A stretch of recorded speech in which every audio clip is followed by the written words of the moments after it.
So my name is Vivien, and my connection to the army is that I was an army reservist for 38 years. So I looked at applying to train in the army as a nurse when I left school. However, it was recommended that I did my training in civilian life first and work with the NHS, and then apply for a commission in the Army Reserves afterwards, or in the Army Regulars actually at that point. So while I was doing my training as a civilian nurse, one of my friends was in the Territorial Armies, which is like a part-time army reservist. I'd never heard of them before, and I thought this sounded like a good idea to apply for, try it out, and that would give me a feel as to whether I actually wanted to apply to the regulars afterwards or not. And in the end, I stayed with the reserves ever since. So I applied and became a military nurse after I'd completed my NHS training. And I was offered the post as a nurse in 304 General Hospital, City of Glasgow, Army Reserves. And then this later on became amalgamated with another military hospital and some other teams to become 306 Field Hospital. And now my training consisted of, right at the beginning, basic training for 2 weeks at the QARANC Army Training Centre in Aldershot. And this was to teach me basically to become a soldier. I learnt how to march, how to salute. As an officer, I also learnt how to do things like double bookkeeping, learnt about military law, and also learnt other military training and skills, so things like what used to be called NBC, so nuclear, biological, chemical warfare.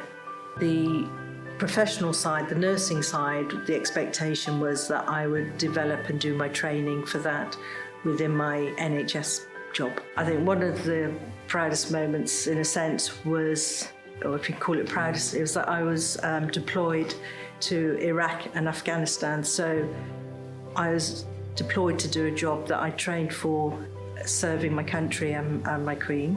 Other things was also I became a battles instructor, so this is Battlefield Advanced Life Support instructor, and also I became an EPALS instructor, which is the European Paediatric Advanced Life Support instructor. And what we were doing was training troops that were going on deployments. So I'd like to think that hopefully some of the training I did, they employed while they were out there and possibly, could save lives. Another thing that I'm proud of doing was I was made second in command of our unit. And very shortly afterwards, I was suddenly put in the role. I had to act up and become the commanding officer of the unit for the next 8 months until the new CO came. And actually, considering it was very sudden, I think I did a good job. I led the unit and I had to organise training. I had a good team working with me, which was very important. But we had an annual camp in Germany and trying to organise all the logistics and everything to get, troops and everybody out there and everything else. So I think I did a good job of that. Being a civilian nurse or being a military nurse, in some ways there was no difference because I'm actually caring for patients. It's just the environments change. I suppose in a sense, obviously in the military, I'm looking after predominantly adults, and in my day job I'm a paediatric nurse, so I look after children. I think it's more the environment that you're working in. So when I was first deployed to Iraq, the hospital was tented. It was all made of tents. Though when I was in Afghanistan, it was a hard-standing hospital. So once you walk through the front doors, you could have been in any NHS hospital.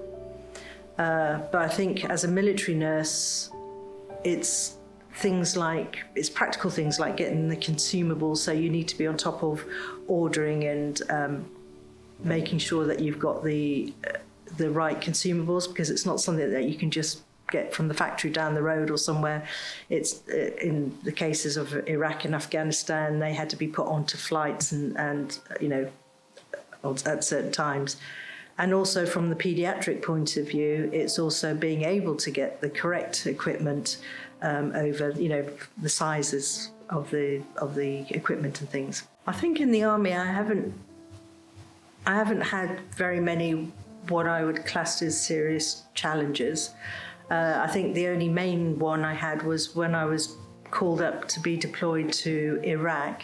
That was right at the beginning of the war, and I had very little warning. So within 2 weeks, I had to organise my life, my house, my car, my finances and everything before I was being deployed, because at that time we didn't know how long we were going to be away for. It could be weeks, it could be months.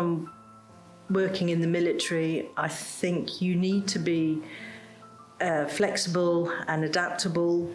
You've got to think outside the box.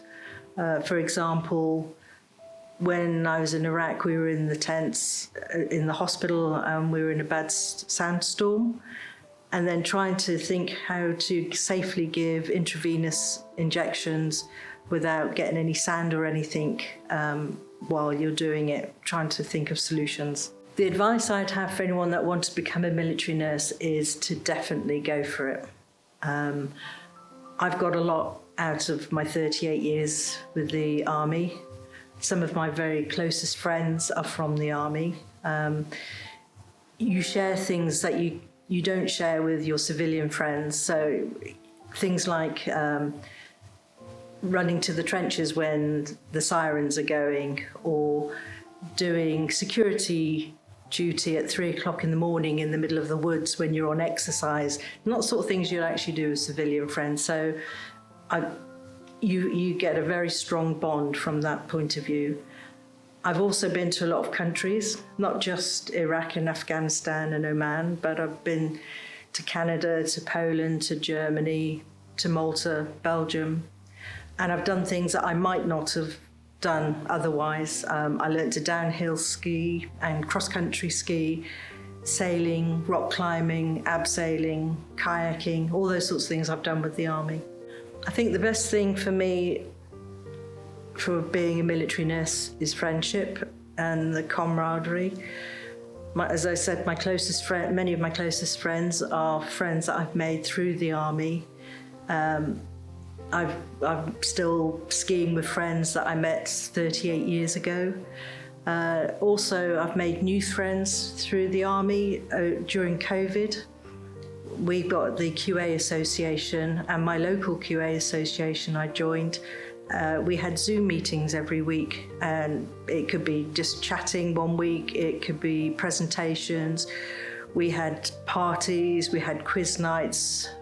So having that friendship with people who actually at that point I hadn't met physically made all the difference. The worst thing about being a military nurse,